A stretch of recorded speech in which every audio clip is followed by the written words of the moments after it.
Olá, graça e paz, tudo bem? Eu sou o presbítero Mauro Lúcio e hoje estaremos estudando mais uma lição da Escola Bíblica Dominical no projeto Auxílio ao Mestre. E eu gostaria de contar com a sua oração, com o seu apoio e você compartilhar este material para que outros professores e professoras, alunos da escola dominical, tenham acesso a este conteúdo. O projeto Auxílio ao Mestre tem como objetivo auxiliar professores e professoras da escola bíblica dominical. Trata-se de um projeto sem fins lucrativos, de caráter pessoal e não institucional. Esse projeto é um projeto que Deus colocou nos nossos corações e estamos procurando fazer na direção de Deus. Hoje estaremos estudando a lição de número 4, Ética Cristã e Aborto. Meu amado, hoje será o tema do nosso estudo. Vamos analisar a questão do aborto sobre a ótica cristã. O que a Bíblia diz a respeito? A Bíblia é contra ou a favor? Há alguma orientação bíblica quanto à vida gerada no útero da mãe, se ela pode ser encerrada ou não? O que diz a lei, a Constituição? E vamos observar quais são as implicações éticas e morais quando o assunto é aborto. Vamos lá? Tópico de número 1. Aborto, conceito geral e bíblico. Nesse primeiro momento, nós estaremos falando sobre o que é aborto e o conceito geral e bíblico. Amém? Nós vamos falar sobre o conceito de aborto e o conceito bíblico. Vamos lá, então, ao subtópico de número 1 da nossa lição. Conceito geral de aborto. Trata-se da interrupção da vida de um ser inocente em desenvolvimento. Esta ação pode se dar de forma involuntária à vontade da progenitora ou provocada e premeditada por intermédio de medicação ou ingestão de plantas e ervas para alcançar esse objetivo. Há também o aborto realizado em clínicas especializadas e clandestinas. Então, o aborto é o interrompimento da gestação, daquele feto que está em desenvolvimento, daquele embrião que está ali em desenvolvimento. O rompimento desse desenvolvimento é chamado de aborto. E o aborto, ele pode se dar de duas formas: de forma voluntária, premeditada, calculada pela progenitora, que aqui não vou nem dar o termo de mãe, porque mãe é a que traz a vida. Progenitora é aquela que está com ele no útero. Então, mãe é aquela que permite nascer. Agora, a progenitora é aquela que está com ele no seu útero. Então, esta ação do aborto, ela pode ser voluntária, e são vários métodos. Medicação apropriada para matar, que vende em farmácias clandestinamente, ervas e plantas que provocam também o aborto. Outra questão, que como é que é feito o aborto também em clínicas especializadas ou clandestinas. Então, são várias formas de se realizar o aborto.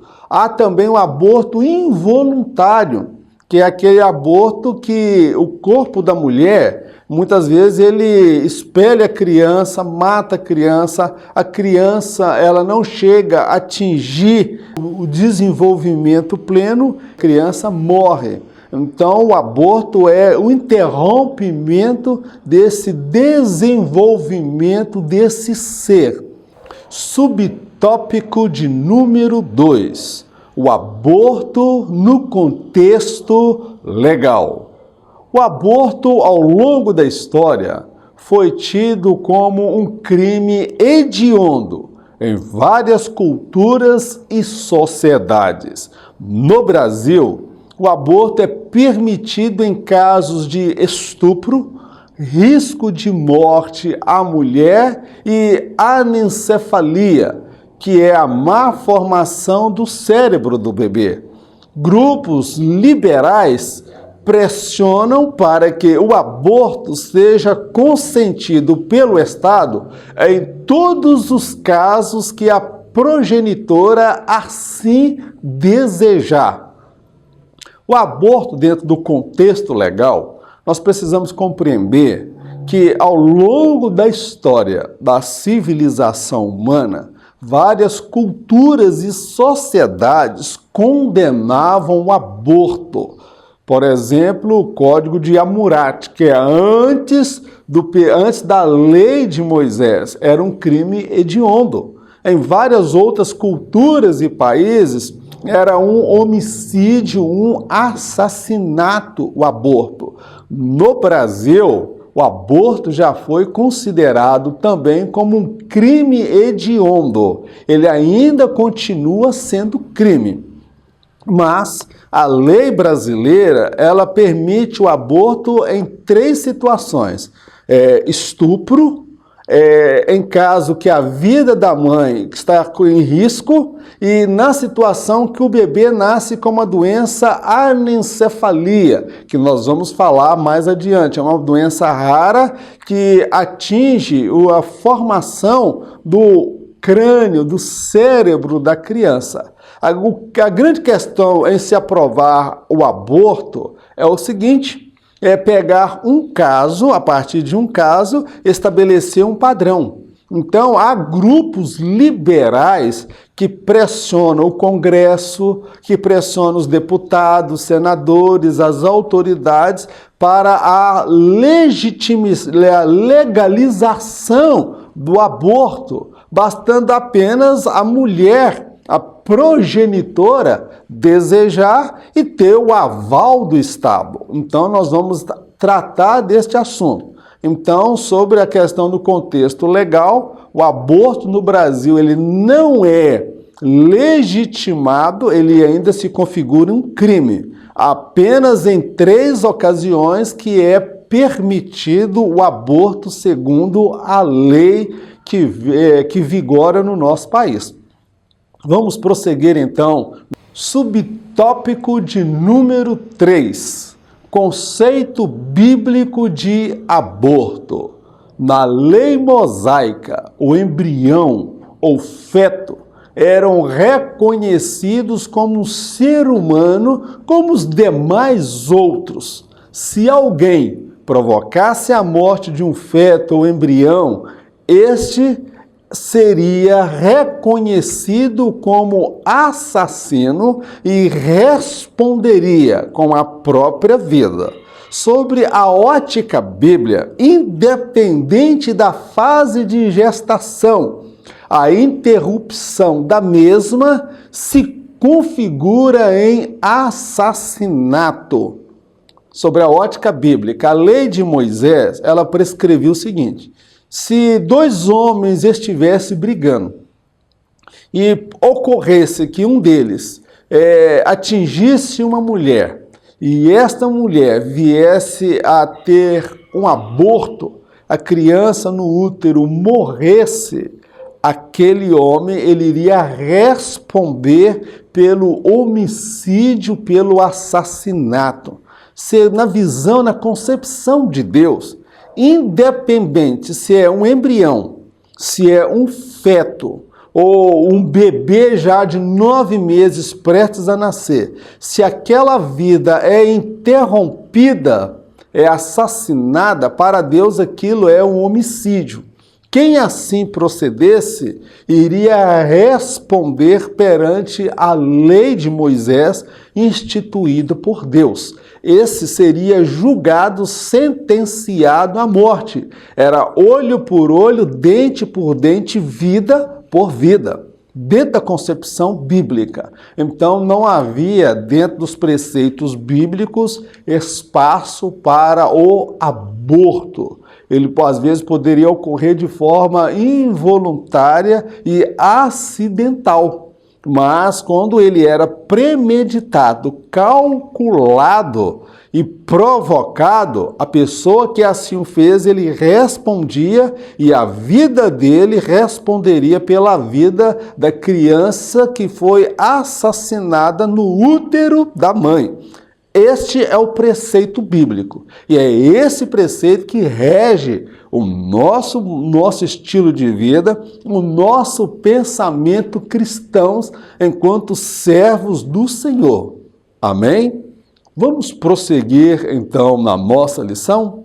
Eu deixo aqui uma imagem que eu baixei na internet para você ter uma ideia como que se dá um aborto. Isso aí é uma imagem. Eu não peguei uma imagem real, uma ilustração que mostra aí o ato do aborto, como se dá um feto, um embrião já em desenvolvimento. É introduzido no canal vaginal da mulher um instrumento que vai cortando pernas, braços, cabeça, o tronco, vai dilacerando os membros.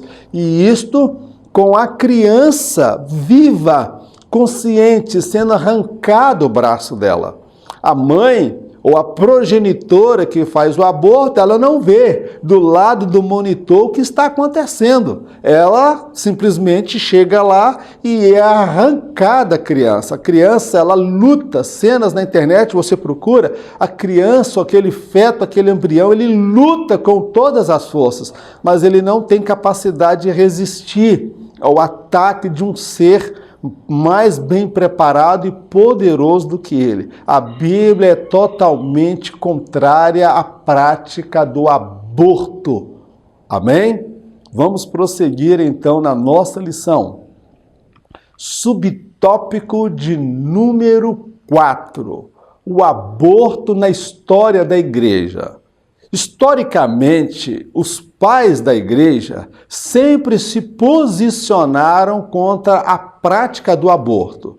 Para algum deles, o aborto era um homicídio antecipado. É inconcebível alguém se autodefinir como cristão e defender a legalização do aborto. A verdade do cristianismo e a prática do aborto são antagônicas.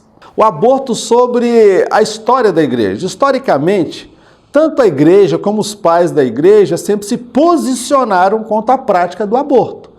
Para eles, o aborto era um homicídio antecipado. Homicídio é aquele que mata homens. Então, o aborto era um assassinato de um ser vivo, consciente, um ser que possui corpo, alma e espírito como qualquer outro cidadão que já nasceu e que se desenvolveu. A verdade do cristianismo, os conceitos do cristianismo, eles são antagônicos à prática do aborto. Eu fico a imaginar alguém que se declara ou se autodenomina cristão e defende a legalização do aborto. São verdades antagônicas, são posições antagônicas. O cristianismo, ele é a favor da vida. Já o aborto, ele é a cultura da morte. E não há como você unir ambas as coisas. Ou você é cristão, a favor da vida, ou então você não é cristão a favor da legalização do aborto, mas ambas são antagônicas. Não há como você aí querer unir ambas, o cristianismo e a legalização do aborto. Amém, meu amado? Vamos prosseguir adiante na nossa lição? A indústria do aborto. Há por trás das discussões acerca do aborto um interesse mercadológico. A indústria de cosméticos e alimentícia utilizam tecidos e órgãos de fetos abortados na composição de seus produtos. A legalização do aborto vai de encontro aos interesses de grupos econômicos poderosos. Neste sentido, o ser humano em desenvolvimento seria apenas um produto. Uma questão que não foi abordada pelo comentarista da lição, e eu acho muito importante se destacar, que há uma indústria do aborto. Há toda uma indústria poderosa por trás da aprovação, legalização, legitimação do aborto no Brasil e em outros países. Olha, há por trás disso aí interesse. A indústria de cosméticos e a indústria alimentícia. Elas usam restos de embriões, fetos do aborto para usar como matéria-prima na produção de cosméticos, cremes, produtos de maquiagem que tem como objetivo rejuvenescimento. E muitos fazem uso de produtos de embelezamento e não sabem, ou pelo menos fingem ignorar, não saber. E por trás dessa indústria que movimenta bilhões na economia, está fruto de produto de aborto. A matéria-prima é usado tecidos, órgãos. A indústria alimentícia usa também feto, embrião. As clínicas de aborto também ganham rios de dinheiro. Então há todo o interesse aí mercadológico. Então nós estamos lidando aqui com a banalização da vida.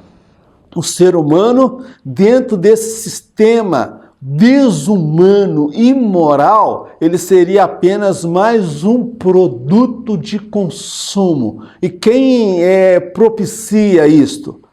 Você e eu, que muitas vezes compramos produtos e não sabemos a procedência, a origem, como se deu a etapa de produção desse produto de cosmético que promete rejuvenescimento. Tópico número 2. O embrião e o feto são um ser humano. Nós vamos analisar aqui sobre a ótica bíblica e a ótica da ciência. O embrião e o feto são um ser humano. O embrião é a primeira etapa do desenvolvimento desse ser. Depois que ele passa da fase de embrião, ele é chamado de feto. Aí é uma questão somente de fases do desenvolvimento desse ser. A primeira fase é a fase embrionária e depois a fase do feto. Nós vamos observar que sobre a ótica da ciência e da Bíblia, ele é um ser humano completo. Ele não é menos humano do que alguém que já nasceu, que saiu do útero da mãe. Vamos então no primeiro subtópico desse tópico de número 2. Quando começa a vida? Há divergências de opiniões por parte dos cientistas acerca do começo da vida. Alguns acreditam que a mesma se dá no ato da concepção. Outros acreditam que ocorre entre o 7º ou 10º dia. Há quem defenda que a vida se dá quando o bebê nasce. Não há um consenso por parte da ciência quanto ao assunto. Meu querido, quando se dá a vida? Quando a vida se inicia? há uma diversidade, uma pluralidade de discursos por parte da ciência. A ciência se divide. Para alguns cientistas, a vida, alguns que falam pela ciência, acreditam que a vida começa no ato da concepção. Outros acreditam que a vida ela é gerada em outro momento, na 5ª, 7ª semana de gestação. Já outros acreditam que é considerado realmente vida quando nasce e é registrado no cartório. Então, observe que são vários pontos de vista relacionados à ciência. Então, existe aí não há um consenso por parte da ciência, mas alguns se apresentam como que falando pela ciência uma verdade absoluta e incontestável de que a vida começa quando a criança nasce, ou seja, quando ela sai do útero da mãe. Mas é um contraponto, porque a mesma ciência, há segmentos dela que afirmam que a vida começa no ato da concepção. Então, nós não podemos basear a nossa decisão a partir do ponto de vista da ciência, porque a ciência também ela não é unânime sobre o assunto. Há várias linhas. E o que define isso? A ciência, por trás da ciência existem muitas ideologias, existem muitas pesquisas que são pagas por indústrias de cosméticos, indústrias farmacêuticas, indústrias alimentícias, as indústrias, vamos dizer, as clínicas de aborto para legalizar, ou seja, há todo um interesse econômico e mercadológico que vê esse pequeno sem desenvolvimento como mais um produto a ser usado e explorado no mercado consumista, na economia capitalista. Vamos prosseguir então na nossa lição. Subtópico de número 2. O que diz a Bíblia? A Bíblia deixa claro que a vida biológica começa no ato da fecundação. Independente do estágio da gestação, Deus já se refere a este pequeno ser como uma pessoa e se relaciona com ele ainda no ventre, como é o caso de João Batista, que ainda no ventre já sentia a presença do Espírito Santo. O que a Bíblia fala acerca disso? Na Bíblia, ela é categórica e enfática. Aquele ser que está lá no útero da mãe, Deus já o considera um ser humano perfeito, completo, um ser humano que tem todas as características de qualquer um outro que já nasceu. E o mais impressionante, Deus se relaciona com esse ser em desenvolvimento, independente do estágio de gestação dele. Deus já tem projetos, planos para a vida dele. Então, João Batista é um exemplo. E eu quero deixar aqui para você esse texto na palavra de Deus que se encontra em Lucas capítulo 1, versículo 41. E aconteceu que, ao ouvir Isabel a saudação de Maria, a criancinha saltou no seu ventre e Isabel foi cheia do Espírito Santo. Meu querido, observa, João Batista, ao ouvir a voz de Maria, Lucas, que era médico, quem está falando ali é o médico, é alguém que fala com conhecimento de causa, com propriedade, que a criancinha, ele não fala um útero, um fétero, um sem desenvolvimento, ele já reconhece que é um ser perfeito, que já é um ser humano, é uma criancinha, pequena, mas está ali, é uma vida. Essa criancinha, ela saltou, ou seja, essa criança, ela teve entendimento, ela tem intelecto, sentimento e ela saltou no ventre da mãe. O que é isso? E a Bíblia fala que logo a seguir Isabel foi cheia do Espírito Santo. O Espírito Santo, ele se relaciona, se envolve com a criança ainda no útero da mãe. Posso afirmar isso com toda a propriedade, sem querer distorcer a Bíblia. João Batista, ele saltou no útero da mãe. Ele já era cheio do Espírito Santo. O Espírito Santo já conhecia João Batista lá no útero da mãe. E a mãe foi cheia do Espírito Santo. Se ela foi cheia do Espírito Santo, a criança que estava no útero dela também já estava cheia do Espírito Santo de Deus. Quero deixar mais um outro texto para fundamentar o que nós estamos afirmando. Jeremias capítulo 1, versículo 5. Antes que te formasse no ventre, te conheci, e antes que saísses da madre, te santifiquei. Às nações te dei por profeta. Isto aqui é Deus falando com o profeta Jeremias. Antes que te formasse no ventre, te conheci. Deus se relaciona com esse ser que é ainda substância sem forma. O que a Bíblia está dizendo, quando ele não era nem ainda um embrião, era um projeto de Deus. Deus já o formara, o conhecia antes mesmo dele existir. E antes que saísse da madre, te santifiquei. Deus se relaciona de forma pessoal com esse ser em desenvolvimento no útero da mãe. Eu quero deixar mais um texto aqui para fundamentar o que eu estou dizendo. Encontra-se em Gálatas capítulo 1, verso 15. Paulo dizendo, mas quando aprouve a Deus, que desde o ventre de minha mãe me separou e me chamou pela sua graça.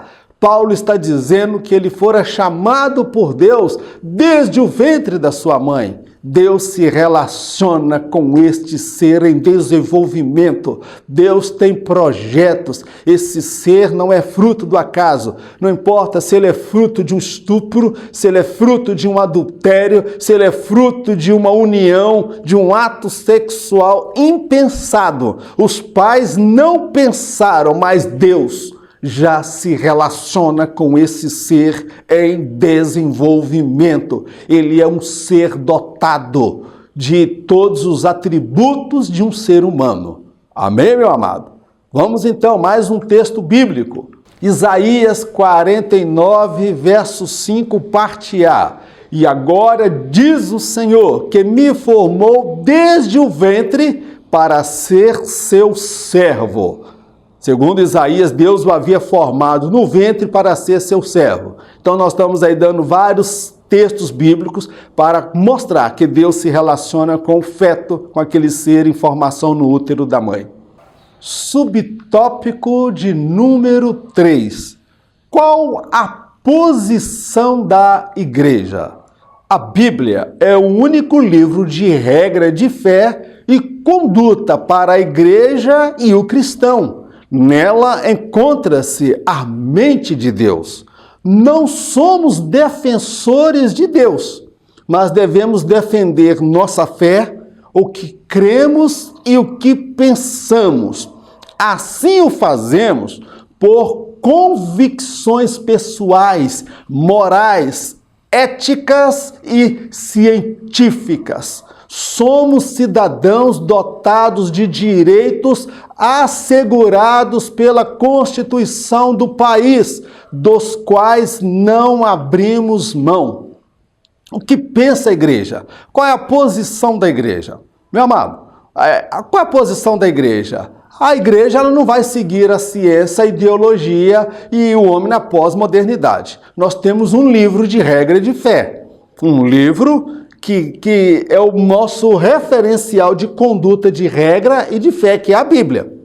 É a Bíblia. A última palavra não é Congresso, não é Senado, não é STF. Alguém pode estar em dia com Brasília e estar sendo desaprovado por Deus. Olha o que está acontecendo em Brasília, que infelizmente não é referencial para as pessoas de bem nesta nação. Então, o único livro de regra de fé É a Bíblia, porque nela encontra a mente de Deus. O que é a mente de Deus? É o que Deus pensa acerca disso. É o que Deus determinou acerca deste assunto que já foi determinado por Deus. E isso nós não vamos discutir. Agora, uma posição que eu quero deixar bem claro, que nós não estamos aqui para defender Deus. Não, eu não sou defensor de Deus. O dia que eu precisar de defender o meu Deus, é porque ele pode ser feito de pau, pedra, madeira ou ouro. É aquele Deus que precisa ser carregado no ombro. O meu Deus, do contrário, ele me carrega na palma das suas mãos. O meu Deus, o nosso Deus, é aquele que tem o universo na palma das suas mãos. Ele não precisa ser defendido. Agora, quando eu me posiciono, eu estou defendendo a minha fé. E é isto que nós cristãos precisamos entender. Eu não estou defendendo a Deus, eu preciso defender a minha fé, o que cremos e o que pensamos. Eu tenho liberdade, assim nós fazemos, por quais razões?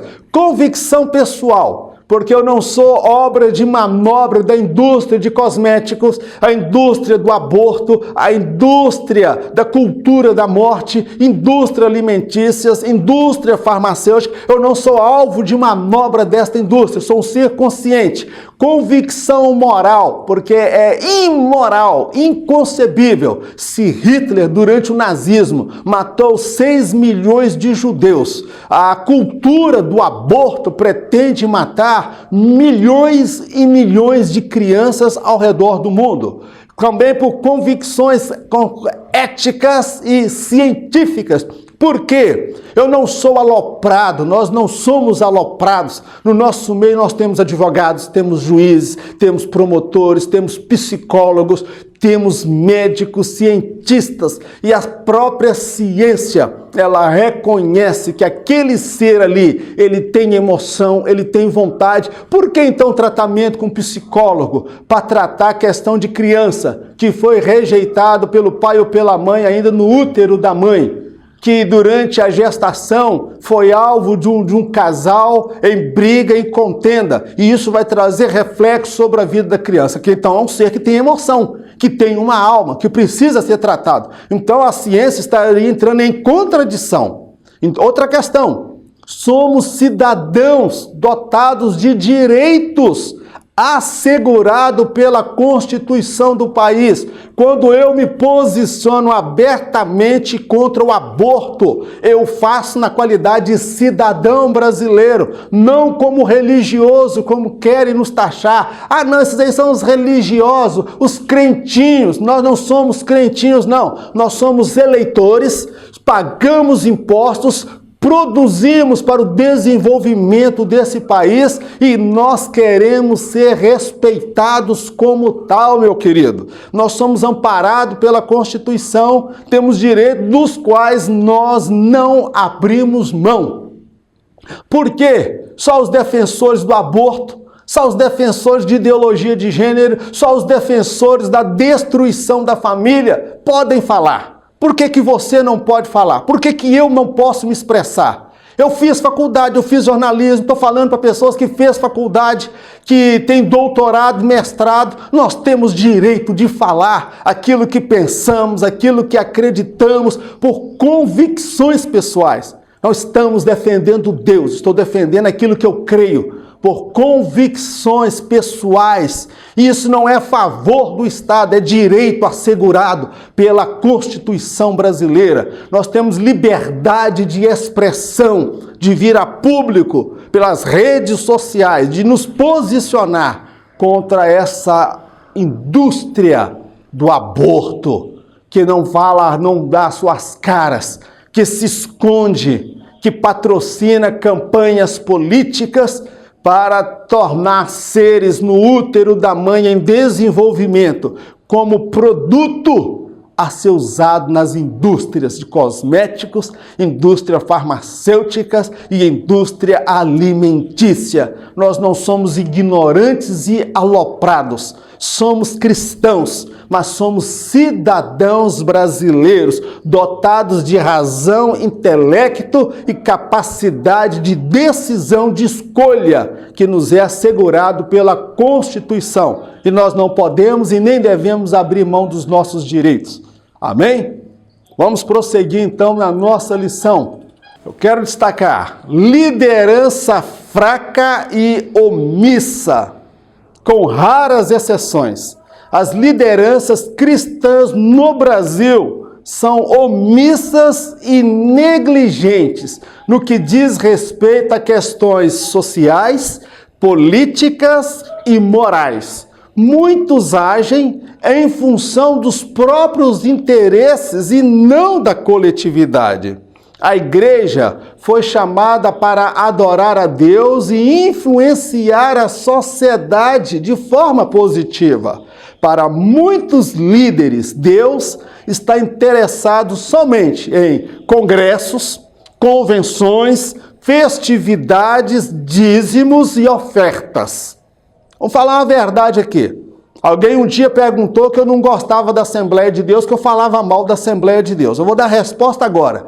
Quantos jornalistas você conhece que oferece um trabalho jornalístico de qualidade audiovisual gratuitamente? Que esse trabalho eu não cobro um centavo para fazer, eu faço de convicção pessoal da chamada de Deus para a minha vida. Sou professor na Escola Bíblica Dominical na Assembleia de Deus. Trabalho há anos na área de ensino. Eu sou dizimista, ofertante na Assembleia de Deus. Então, porque eu questiono a postura e o sistema. Então, eu não amo a Assembleia de Deus, porque eu sou crítico. Jesus, então, não amava os judeus, porque ele era crítico do sistema, da política que havia na religião dos judeus da sua época, da hipocrisia dos judeus da sua época. A nossa liderança no Brasil, com raras exceções, ela é omissa no que diz respeito às questões morais, éticas, políticas e sociais do nosso país. Eu acho que os nossos líderes deveriam interagir mais, se envolver mais. Muitos agem aí somente em função dos seus interesses, que elegeu seus filhos a presidente de ministério, que é apadrinhar gente que não tem chamada no ministério, que não tem chamada de Deus, que é tornar a igreja um cabide de emprego, colocando pessoas lá que não têm qualificação técnica, habilidades, competência ou qualificação moral para ocupar aquele cargo. Quando não, algum pastor comete algum delito, algum desvio moral, ele é transferido de uma igreja para outra. E o que é pior, sou crítico, sim, sou crítico. Deus me deu capacidade de entender, ver, compreender e ter senso crítico. Para muitos líderes do Brasil, Deus está interessado somente em congresso, somente congresso. Gasta 200 mil, 500 mil, Camboriú que eu diga lá, com o congresso dos Gideões. Para esse parece que Deus só está interessado em congresso e pregadores famosos que servem somente para lançar gente para ser conhecido no Brasil inteiro. É uma vergonha. Para eles, muitos também acham que Deus está interessado somente em convenção. Cadê essas convenções que não se posicionam, que não vêm abertamente falar do aborto, não vêm abertamente falar da política? Para esses aí, parece que Deus só está interessado em festividades de igreja, festividade da mocidade, festividade de ciclo de oração, festividade dos adolescentes, festividade das senhoras. Meu irmão, para esses líderes parece que Deus só está interessado em dízimo e oferta. Que Deus não está interessado na sociedade no todo, nas injustiças sociais, em tudo que está acontecendo no nosso país. Com raras exceções, nós vemos aí alguns poucos líderes que vêm a público para defender, para falar, não somente como cristão, mas como cidadão, que conhece a lei e se posiciona diante da lei, que compreende que a igreja não é um clubinho fechado, o céu e a glória está aqui e lá fora o inferno está tomando conta. Ah, meu amado, a igreja foi chamada para influenciar essa sociedade. A visão de muitos líderes limita a visão da membresia. Crentes que só têm visão de somente ficar dentro de quatro paredes. Nós precisamos compreender que a nossa liderança, na sua maioria absoluta, ela é omissa e negligente. Poderíamos fazer muito mais e fomos chamados por Deus para nos posicionar diante desta sociedade.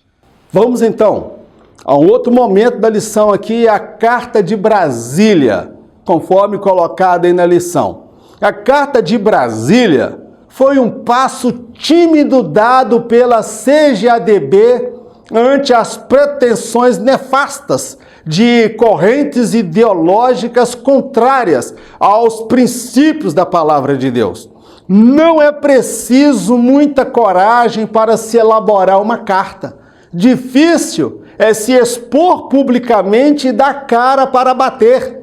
Paulo e os apóstolos não limitaram apenas em escrever cartas, foram muito além, morreram por aquilo que acreditavam.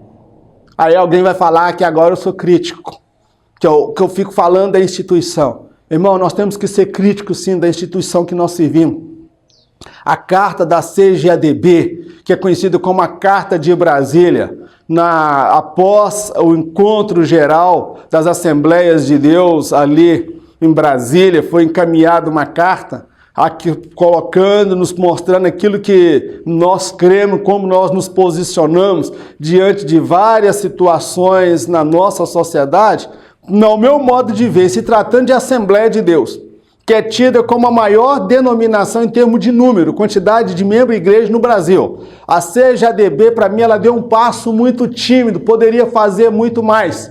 Poderia ter um canal de televisão e falar abertamente contra o pecado. E o canal da CGADB, o canal de televisão não fala nada, só traz aquela mensagem evangelho mamão com açúcar. Eu acho que ela pode dar muito mais. Escrever carta, irmão. Qualquer um escreve carta. Isso não é sinônimo de coragem, de varonilidade, de ser macho mesmo, de enfrentar. Não, qualquer um escreve com palavras muito bem escritas. Qualquer um escreve um discurso. Contrata qualquer filósofo, qualquer escritor, que ele escreve para você uma carta maravilhosa, descrevendo aquilo no qual nós defendemos. Escrever carta não é difícil, não.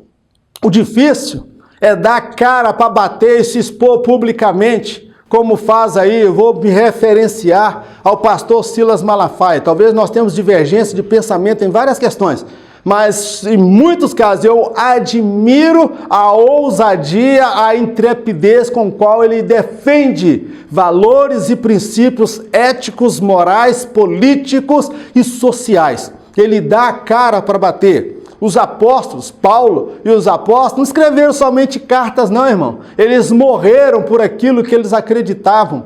Eles pregaram, escreveram cartas, mas eles se posicionaram contra o regime, contra a cultura, contra os poderosos da sua época. Eu penso que a nossa instituição, ela deu um passo tímido, pode dar um passo muito maior, porque estrutura nós temos.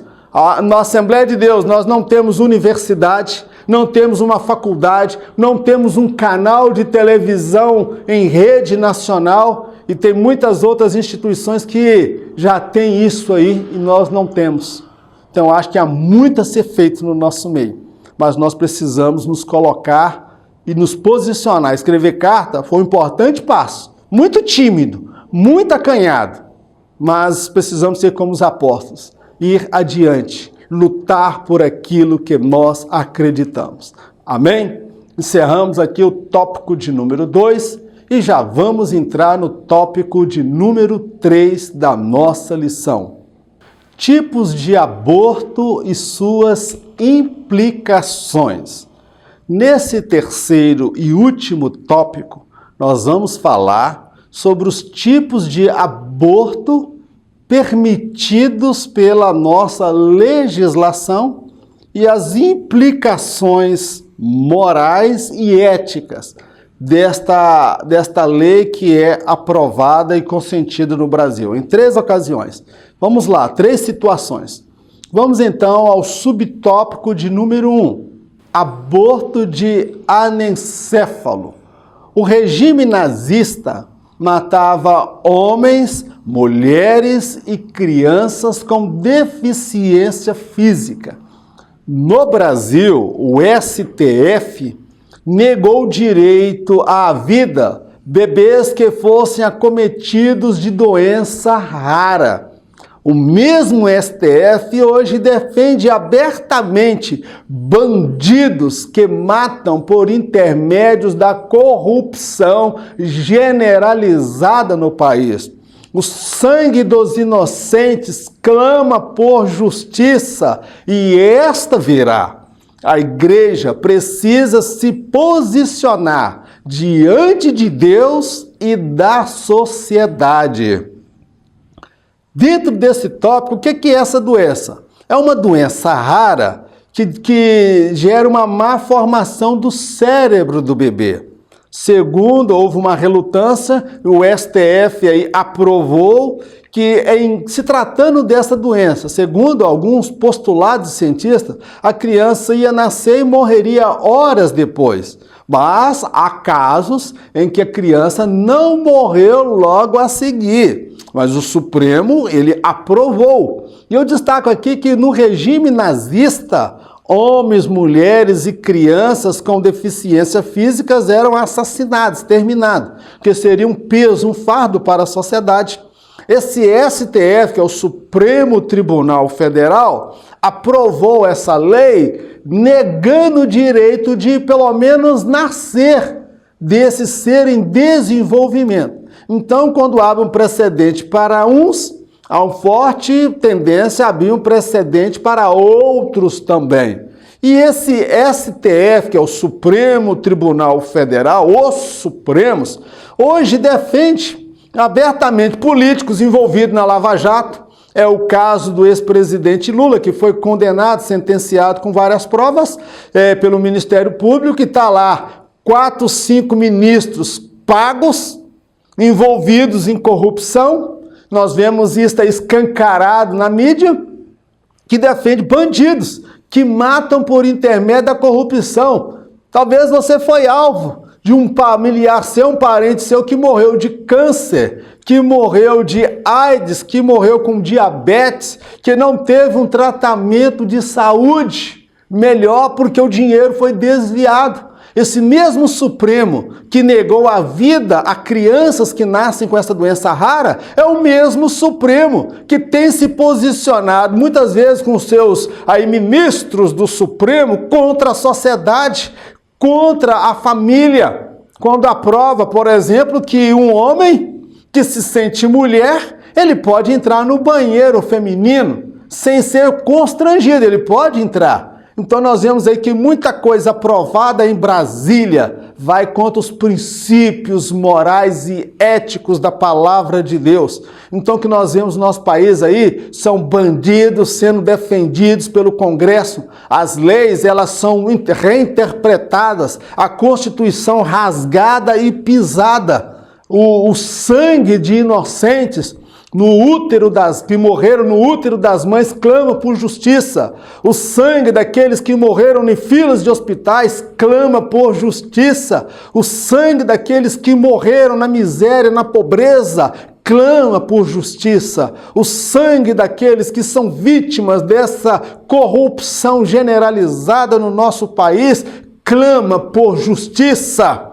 E a igreja precisa se posicionar primeiro, diante de Deus e da sociedade, porque a justiça divina virá sobre esse país. A justiça divina virá sobre o Supremo com todos os ministros envolvidos em corrupção.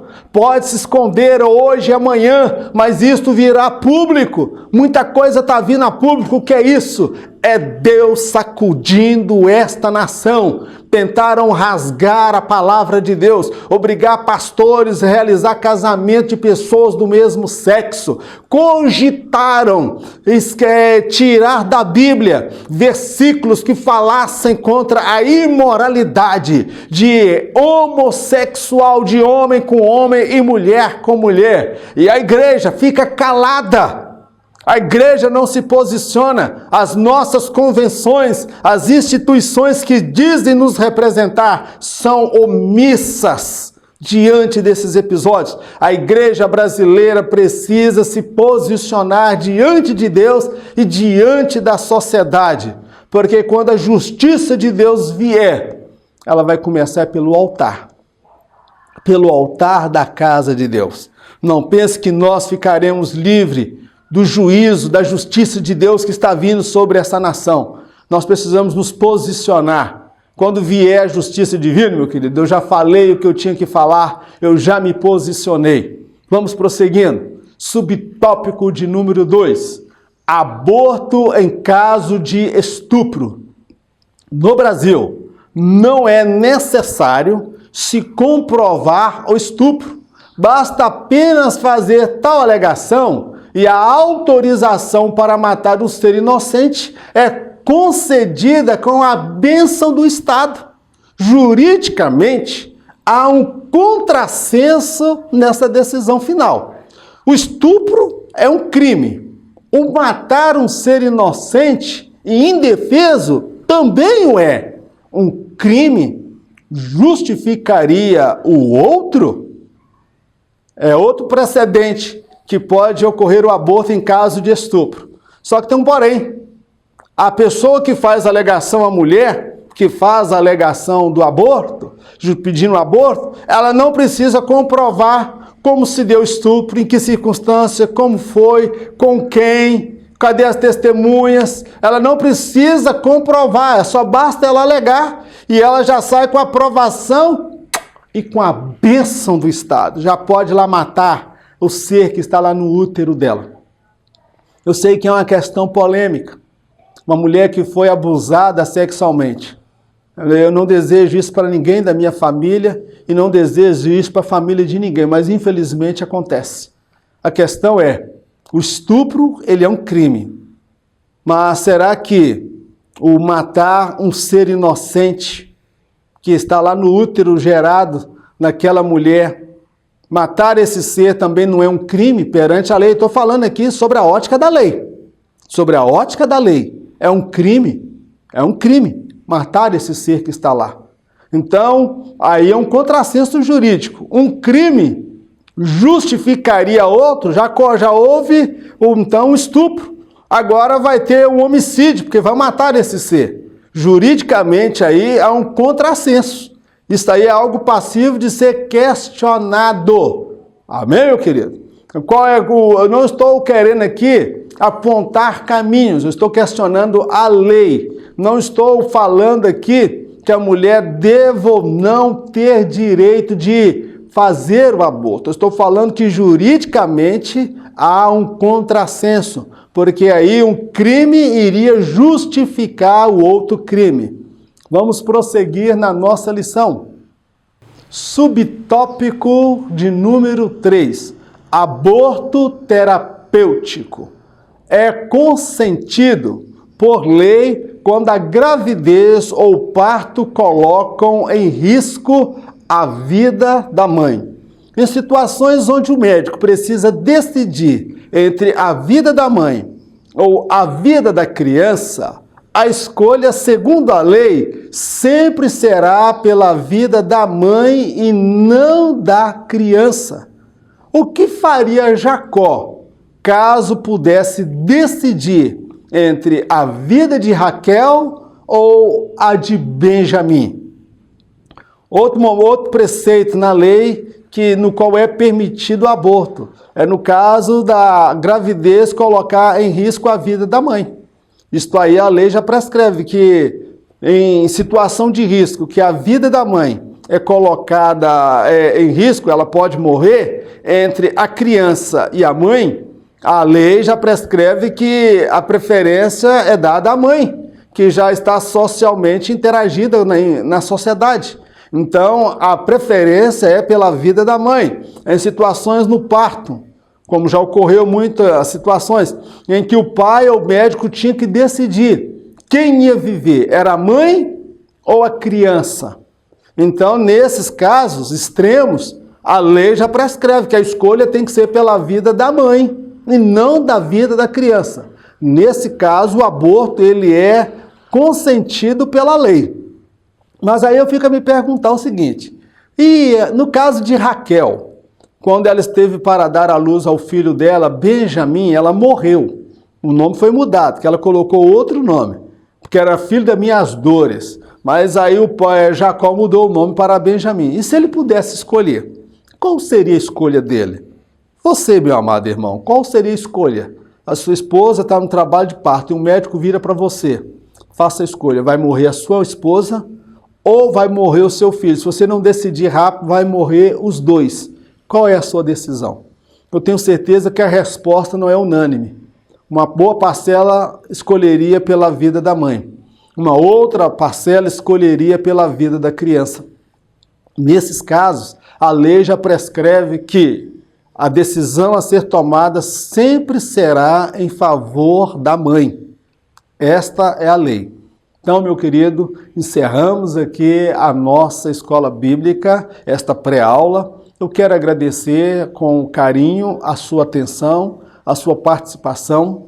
Quero dizer que eu amo a Assembleia de Deus, amo a palavra de Deus, mas Deus nos dotou de senso crítico, de sermos críticos de nós mesmos para sermos pessoas melhores e críticos do sistema no qual nós estamos inseridos, das instituições que dizem nos representar, que podem fazer muito mais.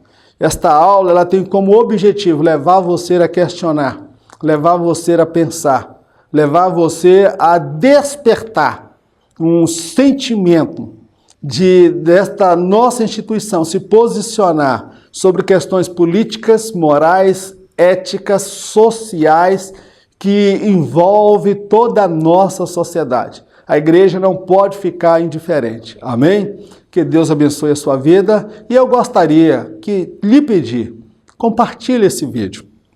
Se você compreende que esse projeto é de Deus e que outras pessoas precisam ser alcançadas por esta informação, compartilhe esse vídeo. Eu tenho a convicção, foi o que Deus colocou no meu coração para falar.